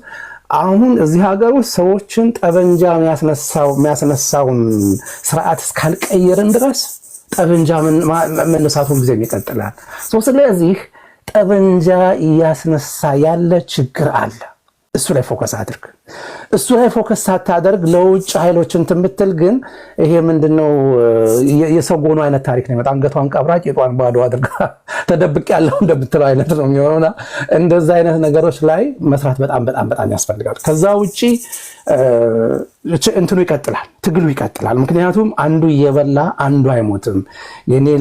ያንተ ልጅ ምን ሲል የኔ ልጅ ያለቅሳል፣ ያንተ ልጅ ተጠግቦ የኔ ልጅ ይራባል፣ ወይ ያንተ ወይ የኔ ያንዳችን ቀን ደርሷል ይላል። እንዲህ ምርር ሲለው ሰውና እንደዚህ የሶሻል ሃይራርኪ ፎርም አድርገህ ተፈናቃይና አፈናቃይ ባለበት ሀገር፣ ተሳዳጅና አሳዳጅ ባለበት ሀገር በማንነት ሲያሻህ በማንነት ትገላለህ፣ ሲያሻህ በሃይማኖት ትገላለህ፣ ሲያሻህ ድሃ ነው እያልክ ታጸዳለህ። እንደዚህ አይነት ችግሮችን እየፈጠርክ ለምንድነው መሳሪያ የምታነሱብኝ አይባልም። መሳሪያ ማንሳት ተመራጭ ትግል ዘዴ አይደለም። I can tell you this right here right now። ግን ከምትሞት ደግሞ ግዴታ ሆሊ ዎርም ይባላል አይደለ? ሰዎች የሚገቡበት ጀስት ዎርና ሆሊ ዎርም ይባል ነገር አለ አይደል? አማራጭ ስታጣ this is the last resort ብለህ የምትገባበት ማለት ነው። ይሄንን ለማድረግ ወደ ሰፊ ነው ወይ ስርዓቱ? ምርጫ የተደረገው የእውነት ምርጫ ነው ወይ? አልተጨበረበረም ወይ? ጎበዝ ረሳለው እኮ አሁን እኮ not in a million years ቅድም አዲስ ታይም ሲናገር ማለት in a million years እንዲህ ባለች የትንሽ የመረዳት ከህወሓት የበለጠ አደገኛ ስርዓት ይመጣል ብዬ ኔቨር ኤቨር አስቤ አላውቅም ነበር። ኔቨር። ዛሬ እኮ እያወራን ያለነው ጎበዝ ስለ ምርጫ መጭበርበር አይደለም። ዛሬ እያወራን ያለነው እኮ 2/3 የሀገሪቱ አካባቢ አትሊስት የሆነ ሴምብላንስ ኦፍ ፒስ ባለበት መልኩ ምርጫ አድርጓል አላደረገም አይደለም። ማን አሸነፈ አላሸነፈ እሱ አሁን ላግዠሪ ነው። ማን ታሰረ አልታሰረም አይደለም እያወራን ያለው። ዛሬ እኮ እያወራን ያለው እንትን ነው። አርሲ ውስጥ ስንት ሰው ተገደለ? አዲስ አበባ ላይ ስንት ሰው ተፈናቀለ? ኢቭን ቁጥሮች ራሱ የአንድ ሰው መፈናቀል ሻካ ያረጋጋል። እሺ የ10 ሰው መፈናቀልም ሻካ ያረጋጋንም። በቃ በጣም እንትን ሲል ዝግድን ሲለን የሆነ ጊዜ 50 ሰው ተገበለ እንደዚህ ህፃናት ተገደሉ ምናምን ሲባል this is በቃ የሀገር እንትን ማለት አይ መበስበስ በጣም አስፈሪ አደገኛ ደረጃ ላይ መድረሳችን የሚያሳይ ምንድነው? ኢፍትሃዊነትን ቶለሬት ስታረግ ኢንጀስቲስን እንትን በቃ እንደንትን ስታይ ለአሁን ማን ነበሩ የእንትን ፍርድ ቤት የነበሩ ሴትዮ ማን ነበሩ? ባክ የህግ ባለሙያ ሴቶች ማህበር ፕሬዝዳንት የነበሩት ሴትዮ እሳቸው ወጥተው አሁን ምን አሉ? ባለፈው አንዲት ዳኛ ተገደሉ። አይ ቲንክ ኦሮሚያ ክልል አካባቢ ለፍርድ ቤት የሄደ ሰው ዳኛዋንም እንትኗንም ገሎ እዛው ራሱንም ገደለ መሰለኝ። እዛ ላይ ትዊት ሲያደርጉ በጣም የገረመኝ ነገር ምን መሰለህ? ኢንጀስቲስን ቶለሬት እያረከው በሄድከው ቁጥር ይሄን ግድያን ህዝቡን እያለማመድከው በሄድከው ቁጥር ምን ይመጣል መሰለህ? መግደል ኮመን ይሆናል እና መሳሪያ የያዘ በሙሉ የፍትህን ማግኘት የሚፈልገው ከመሳሪያ ነው የሚሆነው። ፍርድ ቤት ውስጥ ይገላል፣ ነገ ደግሞ ሌላ ቦታ ይገላል። ሴትዮዋ ይሄን ኮምፕሌንስ ያደርጉ ስላየውና ከዚህ በፊት እንዲህ አይነት ጥያቄ ሲነሳባቸው እሳቸው በተለያየ መልኩ መንግስትን ለመሸፋፈን የሄዱበት መንገድ ይገርመኝ ስለነበረ ነው። እንግዲህ የተረፈውን ለጸሎት እንተዋለን። ቴዲ ታንኪ ብራዘር አፕሪሺየት ዳት ቴንክ ዩ አማራ ስትሮንግ አዲስ ታይምስ ቴዳ እግዚአብሔር ያከብርልኝ። አመሰግናለሁ። ቴንክ ዩ ስኮርፒዮ። ስኮርፒዮ ከመሄድ በፊት ከመሄድ በፊት ያዳመጣል። ችግር የለውም። ኦኬ ችግር የለውም። ይሄን ካላዳመጥማ ታዲያ ምንም ፖለቲከኛ ሆነ? አይ ናሽናል ሪሶርስ የትም ሀገር ለአሜሪካንም ሀገር ናሽናል ሪሶርስ በገቨርንመንት ነው የሚተዳደረው። አለበለዚያማ ናሽናል ገቨርንመንት ለምን ያስፈልጋል? የፌደራል ገቨርንመንት እኮ አያስፈልግም። ትልቁ እንትኑ ናሽናል ሪሶርስ ማስተዳደር ነው እና አንዳንድ ናሽናል ሪሶርሶች ወይ ናቹራል ሪሶርሶችን ወደ ፕራይቬት ኦነሮች እንደ አስፈላጊነቱ እንትን ይላል በሊዝ ሊያስተላልፍ ይችላል እንጂ ኦነርሺፑ ስቲል በፌደራል ገቨርንመንት ነው። እዚህም ሀገር በአብዛኛው ሀገር ይሄ የመንግስት ሀሁ ነው። የመንግስት አስተዳደር የመጀመሪያው እንትን ነው እና አንድ ሀገር ናሽናል ሪሶርስን በጋራ መጠቀም ስትችል፣ የጋራ ራይ ሲኖረን፣ የጋራ ሀብት ሲኖረን፣ የጋራ መሬት ሲኖረን ሀገር አለን ማለት ነው። አሁን ኦነግና ስኮርፒዮ ወንድማችን የእናንተ አስተሳሰብ አሁን ለምሳሌ አባይ ከእንትን ነው የሚወጣው፣ ከአማራ ክልል ነው የሚወጣው። አማራ አባይን በሙሉ ይውሰደው እያልክ ነው አንተ። እሱንም አትፈቅዱም። እርግጠኛ የአማራ ስለሆነ ምናልባት የኛ ነው ብላችሁ ክልሉን ልትወስዱ ትችላላችሁ እንጂ እናንተ የምትፈልጉት የኛ ነው የሌላው ደግሞ የጋራችን ነው የሚል ፖለቲካ ነው ኦነግና አብይ አህመድ የሚያራምዱት። አንድ አይነት አስተሳሰብ ነውና በጋራ የመኖር በእኩልነት የመኖር እሳቤ የላችሁ። ሁሉ ጊዜ እኛ ጎይቶ መጥቶ ቡና ሸጠ ምናምን ትላላችሁ፣ ግን ሌላ ቦታ ደግሞ ኦሮሞ ሄዶ ሀብታም ሲሆን ደግሞ ወይንም ደግሞ ነግዶ ሲኖር ትክክል ነው ትላላችሁ። በኢትዮጵያ ውስጥ የኦሮሞ ብሔርተኞች በአጠቃላይ የስርዓቱ ሰዎችንም ጭምር ነው በኢትዮጵያ ውስጥ ኢትዮጵያን በጋራ መጠቀም እንችላለን ብለው አያስቡም። ዳስ ዘ ፕሮብለም። ኢትዮጵያ የጋራችን ነች። የኦሮሞ መሬት የኦሮሞ ሀብት የጋራ የኢትዮጵያኖች ሀብት ነው። የአማራውም የትግሬውም የሁሉም እንደዛ ነው ብሎ ቢያስቡ ትቢግኑዝ እንዲህ የጦዘ ከክልል ይውጣ የሚል ሰውን የሚጨፈጭፍ ምናምን አርሲ ላይ እኮ አንዱ የምናየው እሱ ነው። ወለጋ ውስጥ የምናየው እሱ ነው። አዲስ አበባ ላይ የምናየው መፈናቀል እኮ ከዚህ ሐሳቤ ነው የሚመጣው ስኮርፒዮ ወንድማችን። እና ይሄን ሐሳቤ የመሰረታዊ የኦነግና የብልጽግና የኦሮሞ ብልጽግና አስተሳሰብ ነው። የጋራ አስተሳሰብ አላቸው። ባይዘው ኢትዮጵያና ኢትዮጵያኖችን የሚያዩበት መንገድ ሁሉንም ነገር አሁን ኢትዮጵያ ማለት የተጀመረው እኮ በኦሮሞ ብሔርተኝነት ውስጥ አብይ ስልጣን ከያዘ በኋላ ነው እንጂ ኢትዮጵያ ገዳይ ነበረች ነው የምትባለው። ዋት ኦሮሞ ፖለቲከኛ ኢትዮጵያ አይልም ነው የምትለው?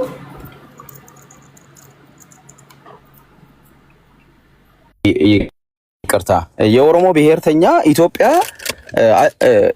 ፖለቲከኛ ብቻ አይደለም አክቲቪስቱ ጭምር ኢትዮጵያ አይደለም ነበር የሚለው የነበረው። አንዳንዱ ነው እሱም ጋር እሱም ከሁሉ በአብዛኛው እንጂ እንደውም ኢትዮጵያ እንደ ኢትዮጵያ የሚያቀነቅኑ በያ ዘመን የነበሩ በተለይ በቃ ዘመን ብለው በደርግ ጊዜ አብዛኞቹ እንደውም ኢትዮጵያዊ ፓርቲ ከመሰረቱ አብዛኞቹ እንደውም የኦሮሞ ተወላጆች ናቸው። አይ እኔ የኦሮሞ ተወላጅ ኢትዮጵያዊ መንፈስ ያላቸው የሉም ይላልካል። መኢሶን መስራች የመላ ኢትዮጵያ ሶሻሊስት ፓርቲ የወለጋ ሰው ነው፣ ኦሮሞ ነው። እኔ እያልኩ ያለው ጸጋዬ ገብረመድህን ኦሮሞ ነው፣ በኢትዮጵያዊነት አንገቱን የሚሰጥ ሰው ነው፣ ለእኩልነት የሰበከ ሰው ነው። አይ በተለምዶ ብዙ ጊዜ ምን ይባላል መሰለህ ሶሻል ላይ ሁሉም የኦሮሞ ብሔርተኛ ወይም ሁሉም ኦሮሞ ኢትዮጵያ የሚል ወይም ደግሞ ኢትዮጵያዊነትን አያቀነቅንም የሚል ጀነራላይዝ ነው። አስቲ ጀነራላይዝ እንደዛ ስለሚባል ነው የኦሮሞ ብሔርተኝነት እሳቤውም ኦነግ በለው የብልጽግና በለው እኮ አብይ አህመድ እኮ በቃሉ እኮ የፋሽስቱ ስርዓት ኦሮሞን በቀኝ ግዛት ይዞት ነበር እኮ ይላል። የኢትዮጵያን መንግስት ነው እንደዛ የሚለው። የሚኒሊክን መንግስት ብሔርተኛ ከሆንክማ እኮ የኛ ሀገር ብሔርተኞች እንደ ፋሽን የያዙት ቆንጆ ብሔርተኛ ሆኖ የሚታዩ የሚመስላቸው ኢትዮጵያዊነትን ሲያጥላሉ ነው። የትኛው ብሔርተኛ ነው ሀገሬን ወዳለሁ ብሎ ሲናገር የምትሰማው? ቴዲ አሁን ሁሉም ጋር አለ። አሁን ከሰሞኑ የመጣ ፋሽን ለምሳሌ ብሔርተኞቹ ጋር ገብተህ ሀገሬን ወዳለሁ ስትል ምንድን ነው የሚለው? አይ እሱ የኢትዮጵያዊነት የኢትዮጵያን ፖለቲካ ወይም የአንድነትን ፖለቲካ ማቀንቀንን መጥላትና ራሷ ሀገሪቷን ደግሞ ቀኝ ገዝታኛለች ማለት የተለያየ ነው። ገዝታኛለች የሚሉ አሉ ኦሮሞ ፖለቲካ ውስጥ ነው። ቀኝ ገዝታኛ በድላኛለች አይደለም፣ በድላኛለች ሁሉም ይላሉ። ቀኝ ገዝታኛ እኔ ቀኝ ተገዥቻለሁ ይላል የኦሮሞ ብሔርተኛ። ኦነግም ይላል እንደ ፓርቲ የዛሬው ጠቅላይ ሚኒስትር ይላል አልኩ። የዛሬው ጠቅላይ ሚኒስትር በአንደበቱ ኦሮሞ ቀኝ ተገዝቷል ብሎ ተናግሯል። ጃልመሮም ሌንጮ ለታም ኦሮሞ ቀኝ ተገዝቷል ብሎ ያስባሉ። ቴዳ ኢንተርጀክት ላድርገው ይቻላል? እንደዛ ይቻላል መሰለ ይሄ ሳቤ ነው። this is the በጣም ክሩሻል የሆነው የኦሮሞ ብሔርተኝነት ትልቁ ችግር ይሄ ነው። ኢትዮጵያ ቀኝ ገዝታኛለች፣ አማራ ጨቁኖኛል ብሎ እንግዲህ አንተ እንዳልከው ካንተ ጋር መስማማው ምንድነው ኦሮሞ ለኢትዮጵያ አንድነት ብዙ የከፈለ ዋጋ የከፈለ ህዝብ ነው፣ እንደ ህዝብ ማለት ነው። ብዙ የሞተ ጀግና የኦሮሞ ወታደር አለ። ኦሮሞ አሻራውን ያላስቀመጠባት ኢትዮጵያ የለች ኦነስትሊ። ግን እነዛን ሁሉ ሰርዘው እኮ ነው አሁን በኦሮሞ ብሔርተኝነት ጎበና ባንዳ ነው፣ ጎበና ባንዳ ነው የሚለው ኦነግ። አሁን የጎንኑታ ጎበና ማለት ባንዳ ነው። ሀገር የመሰረተ ሀገር የገነባ አንተ ቆይ በሀገር ጉዳይ ትደራደራለህ? እኔ በሀገሬ ጉዳይ አልደራደርም። ፖይንቴን ወደ ፖይንቴ ልመለስ ነው። ለምሳሌ አንተ የምትነተነው ትንታኔ ራሱ አጌንስት አንተ ነው። አንተ ለምሳሌ ኦሮሞ ነው። እኔ ራሴን በኦሮሞነት አይደንቲፋይ አላደርግም። ከሁለት ብሔር የተወጣጣው ልጅ ነኝ። ቆይ ከሁለት ብሔር የተወለድኩ ልጅ ነኝ። እኔ ግን ኢትዮጵያዊ ወዴት ታደላለህ? ወደ ማንም አላደላም። ወደ ኢትዮጵያዊነት ያደላለሁ፣ ወደ ሰውነት ያደላለሁ። እኔ እንደውም ለዲሞክራሲ ያደላለሁ። ከብሔር የበለጠ ለእውነት፣ ለእውቀት፣ ለሎጂክ እንዲሁም ደግሞ ለዲሞክራሲ ያደላለሁ። ሰው ሁሉ እኩል ነው ብዬ ነው ማምነው። ስለዚህ እኔ ኦሮሞነቴ ከአማራነቴ አይበልጥም። ኢትዮጵያዊነቴ ግን ግንዱ ነው፣ ትልቁ ነው ብዬ ነው ማስበው። ስለዚህ ለምሳሌ በቁም ነገር ነው እኮ እያወራን ያለነው አሁን ጀነራላይዝ አድርገህ ሀሳብን ስላቀረብክ ነው እንጂ ይሄ ብሔርተኞች ውስጥ ሀገሪቷን እንደ ሀገር እኮ ማለት እኔ እናንተ ነን። ስርዓቱ ነው ሊበድልህ የሚችለው። አሁን ለምሳሌ ብልጽግና ነው እንጂ ሊበድልህ የሚችለው ሀገር እንደ ሀገር ምን ያደርግ? ሀገር እኮ ምንም ሊያደርግ አይችልም። ሀገር ጋራው፣ ሸንተረሩ፣ እኔ አንተ፣ እስላም ክርስቲያኑ፣ ያጣው ያገኘው፣ ኦሮሞ አማራው ነን እኮ። ማናጅመንትም ወይም ደግሞ ሀገሪቷን እያስተዳደሩ ያሉ ይሄ ኤግዚኪቲቭ ብራንቹን የሚመሩ እነሱ ናቸው። የምትታገለው እነሱን ከኦፊስ ለማውጣት ነው። አንዳንድ ጊዜ በብሔርተኞች ላይ ያለው ማለት ማልፈርድባቸው አብዛኞቹ ቅድም እንዳልኩ በተለይ አክራሪ ለመሆን የሚያደርጉት መጋደል አክራሪ ብሔርተኛ አድርጎ የሚያስላቸው አገርን ሲጠሉ ነው። ተከታዮቻቸው ሀገርን ካልጠሉ ቆንጆ ብሔርተኛ አይሏቸውም። በነገራችን ላይ ቆንጆ ብሔርተኛ ማለት ሀገሩን የሚወድ ነው። ቆንጆ ብሔርተኛ ማለት ሀገሩን ከገዢው ፓርቲ ነጥሎ የሚያይ ነው። ስለዚህ ያን አይተን ግን ጀነራላይዝ አድርገን ለምሳሌ አማራ ውስጥም ኦሮሞ ውስጥም ትግራይ ውስጥም ያሉትን 1 2 3 4 አይተን መላ አማራ እንደዚህ ያስባል፣ መላ ኦሮሞ እንደዚህ ያስባል፣ መላ የትግራይ ብሔርተኛ እንዲህ ያስባል ማለት አስቸጋሪ ነው ከሚል አንፃር ነው እንትን ያልኩ እንጂ የተናገርከው ነገር 100% ትክክል አይደለም እያልኩኝ አይደለም። አዲስ እሺ፣ ሂድ ፖዝ አድርገህ ወደ ደቂቃ ሚዩትን አዲስ